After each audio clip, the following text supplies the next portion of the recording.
Welcome to Coach's Corner. I'm your host, Matt Berkowitz. Today I'm joined by Coach Lovrich before the Blue Devils take on Bald Eagle.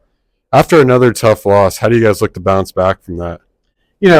Penn Cambria, the last 2 weeks, we played some really good football teams.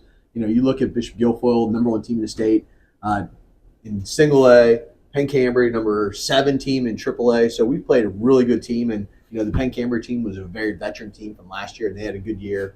We kind of always try to make it that we're going week to week with games. We try to forget we can't change the last couple of weeks, but we can change what we do the next game. So, our kids' attitudes are pretty good this week.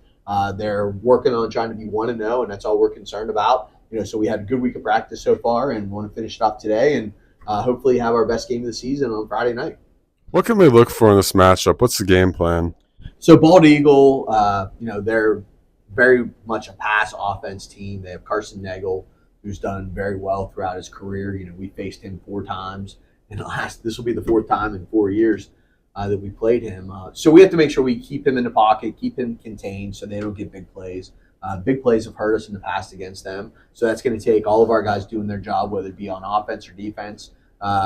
Defensive line has to make sure he's contained, finish the tackles. Our secondary guys have to fly to the football.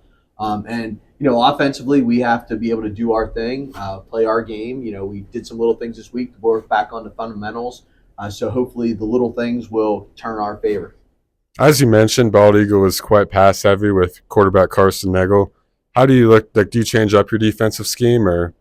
I don't think we have to change up too much. You look at our last month of quarterbacks we faced.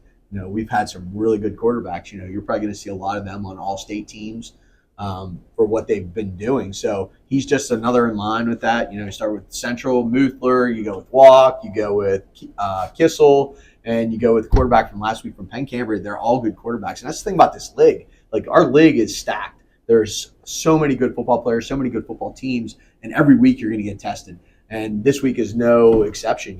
Carson, he's thrown for over 10,000 yards in his career. I think he hit a big touchdown mark. So we have to make sure we play our best football game. And, I think our guys are ready to step up to the challenge.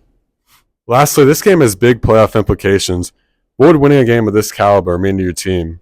Every win is important. Like I said earlier, this league is so good. Every team is good. Even like the teams that don't have a win, they're physical teams. You have to have your best game every single week. So, we've been tested, and it's one of those things that, there's a lot of things riding on this game. Right now with our record where it is, we're trying to look at what we're going to be playing, who we're going to be playing next week with the Laurel Highlands crossover. And Friday night determines who we play, so it's going to determine where we are and who we're getting. And then this game also is big for playoff seeding. If we would happen to win out, there's a chance we could have a home game, which would be awesome. So we have to make sure we just control what we can do this week. That's going out with playing with focus, playing with intensity, playing with passion, and making sure we play free. With guys need to go out there, not have that pressure. Just go out and play football. Go out and play free, that they're not worried about making a mistake, that they do things at 100%. And they go out and have fun, because whenever you start thinking about all the little things that can go wrong, a lot of times that puts anxiety, puts pressure on you. So we want to make sure we just go out and play free and just let things happen. Like, we practice all week. So that's our game plan. That's all for this week's edition of Coach's Corner. As always, thanks for your time, Coach. Hey, you're welcome. Thank you.